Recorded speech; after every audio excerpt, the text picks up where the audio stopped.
راديو حكاية معاك من البداية.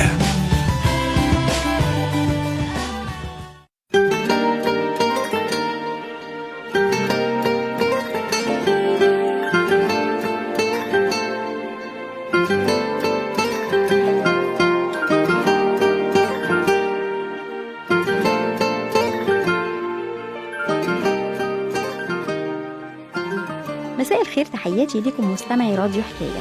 معاكم من خلف الميكروفون أنا نهى محمد، ولقاء جديد من برنامج غالي علينا.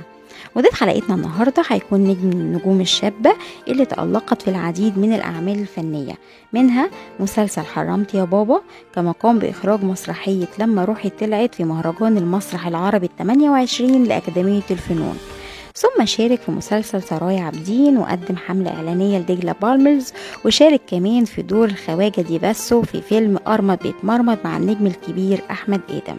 وآخر ما قدم على شاشة التلفزيون كان من خلال مسلسل سلطنة المعز في دور الشيخ بنتا رمضان 2020 للنجمة الكبيرة غادة عبد الرازق.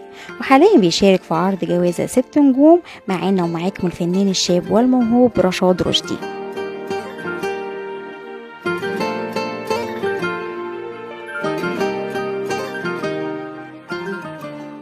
الفنان الشاب رشاد رشدي، اهلا بيك.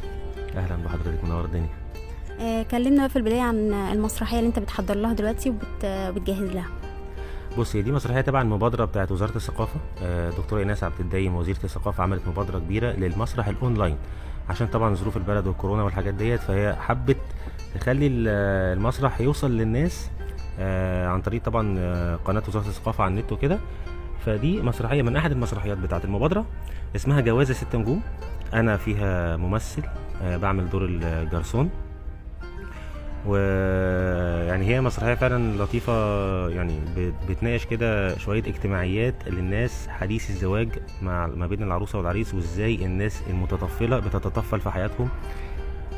وانا ببقى واحد من الناس المتطفله ديت، وبيخش بقى يقتحم حياتهم وبيقعد يقول لهم شويه حاجات زي مامتها وباباها، وبيخرب عليهم شويه حاجات كده، وفي الاخر بيتصلحوا، هم بيستقلوا بنفسهم وبيبداوا حياه جديده بقى من غير اي حد متطفل في حياتهم وكده. طبعا ده مش اول عمل ليك، شاركت قبل كده في حاجات اعمال مسرحيه سواء تلفزيون وكمان تلفزيون، صح؟ ايوه بالظبط. مش اول عمل ليا، انا اصلا خريج معهد فنون مسرحيه قسم تمثيل واخراج سنه 2018، بس انا شغال مسرح من زمان، يعني من ايام من سنه مثلا 2001 كنت في مسرح الجامعه، وبعدين اشتغلت مع الدكتور جلال الشرقاوي في مسرحيه برهومه وكلها البرهومه بتاعت احمد ادم. وبعد كده بقى دخلت المعهد، عملت مسرحيات في المعهد، وعملت مسرحيات في مسرح الدوله كتير. واخر حاجه عملتها تلفزيون مع استاذه غاده عبد الرازق، مسلسل سلطنة المعز، كان رمضان اللي فات، كان الدور الشيخ فانتا. وعملت سينما برضو مع استاذ احمد ادم، ارمط بيتمرمط، كان دور خواجه دي باسو معايا في نفس الفيلم. انهي الاسهل، العمل في المسرح ولا الدراما؟ هو بصراحه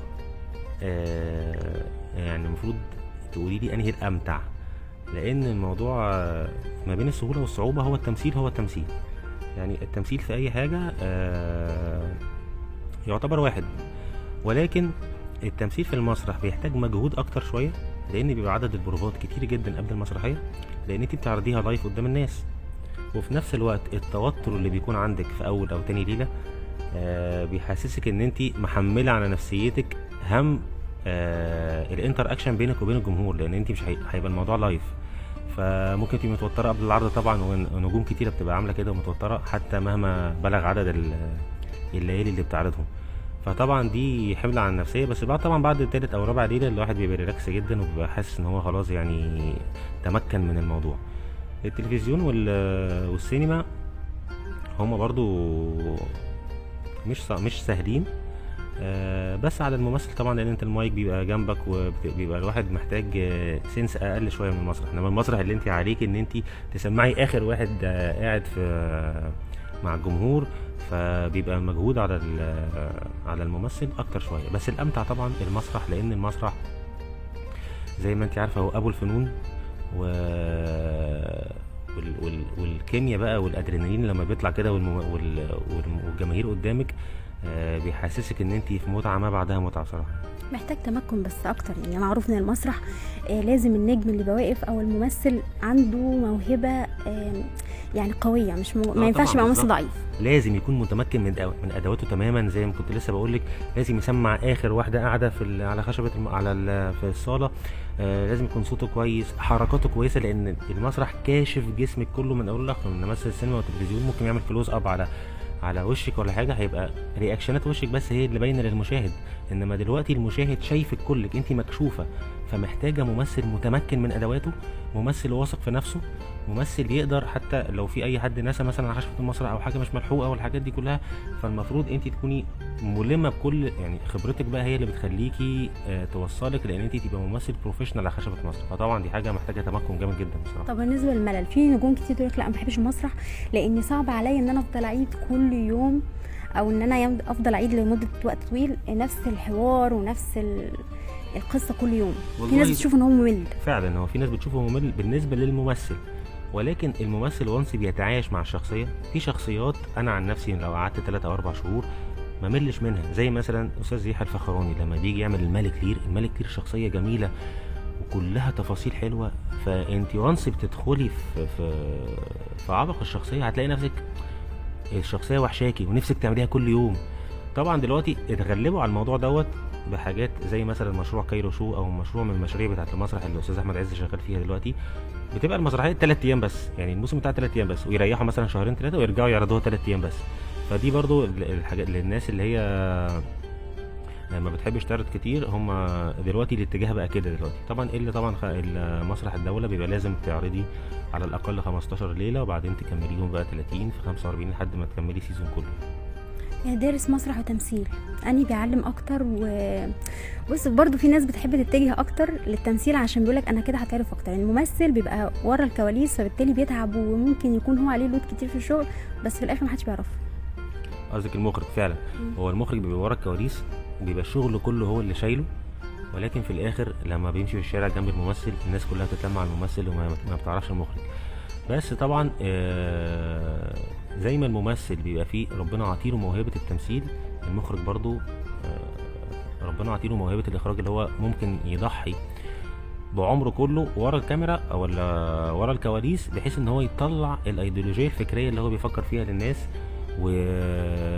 ويمتع الناس ويوظف دي ملكه. زي الممثل كده ما عنده ملكه ان هو يخلي الورق كائن حي كده بيتحرك ويبقى شخصيه، المخرج برضو عنده ملكه ان هو يوظف كل عناصر العرض في سبيل ان هو يطلع فكره للناس او فكره للنور. ودي برضو متعه زي متعه التمثيل بالظبط، بس طبعا التمثيل بيختلف مع ليه ان هو بياخد شهره اكتر. وفي دلوقتي مخرجين مشهورين على فكره دلوقتي، يعني حتى زمان استاذ عاطف الطيب اي حد لو شافه في الشارع هيعرفه، لان يعني في مخرجين من العلامات بتاعه الاخراج. طبعا مش بيبقوا مشهورين زي الممثل بس بيبقوا في مجال الاخراج مشهورين جدا وبيعلموا مع جمهور كتير جدا. طيب كممثل شاب لسه في اول طريقك، شايف ان في العصر ده بقى الموضوع صعب عليك وغير زمان؟ يعني حاسه من كتر الناس او يعني كتر المواهب الجديده، حاسه ان بقى في كل واحد ليه فرصه ضعيفه قوي عبال ما بيوصل، وبتدخل معاها حته الحظ، حته القرابه او مثلا الوساطه، الحاجات دي. شايف ان ده صعب عليكم انتوا؟ مظبوط. بصي هو موضوع الناس اللي تزاحمت، لان في ناس بتقولك ان مصر كلها عايزه تمثل فجاه. هو في الزمن اللي احنا فيه دوت الموضوع ده يحتمل حدين. الحد الاول ان انت معاكي موبايل في جيبك، فانت ممكن تطلعي موبايلك من جيبك وتعملي فيديو يتشهر يجيب 2 مليون فجاه تبقي نجمه تاني يوم. ما لسه كنت هقول لك يعني زي بتوع اليوتيوبر والتيك توك والحاجات دي، شايفهم ازاي؟ ما هو التليفون في ايد اي حد. انا مثلا في ناس ممكن تقول لي انت مالكش حجه انت ممثل. انا طبعا بختلف لان انا دارس ولازم امثل بقى قدام الكاميرا او على خشبه المسرح، بس في نفس الوقت حاجه سهله جدا ان انا اطلع الموبايل وابين موهبتي على الكاميرا واحط الموبايل. بس طبعا بيبقى فيه زحمه في الموضوع.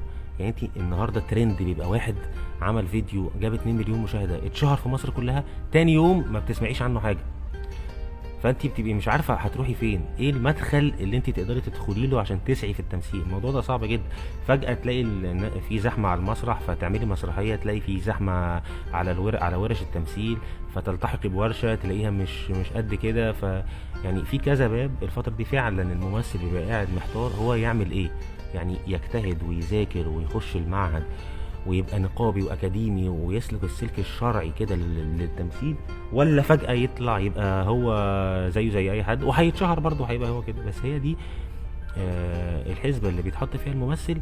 بس في الاخر الممثل اللي بيدور على القيمة هو اللي بيتجه للقنوات الشرعية اللي بتخليه هو فعلا مش جاي من على القهوة بيمثل من على القهوة، وهي دي اللي بتساعده في الاستمرارية في حياته. بدل ما هو كان عامل فيديو ولا 2 والنهارده بقى ترند بكره بقى ولا حاجة، لا يبقى في استمرارية، ان هو راجل دارس، راجل لما بيجيله كاركتر يمثله يبقى عارف ابعاد شخصيته كويس جدا، يبقى مش زي اي حد كده بيعتمد على كام افيه ولا يعتمد على كام فيديو اتشهر له خلاص. فطبعا بيبقى موضوع الدراسة ده مهم جدا، والمسرح وثم التلفزيون والسينما يبقى هو ده التدرج الطبيعي بصراحة للممثل الفهماني. طب شايف مين من اللي انا ذكرتهم دول بتوع اليوتيوبر والتيك توك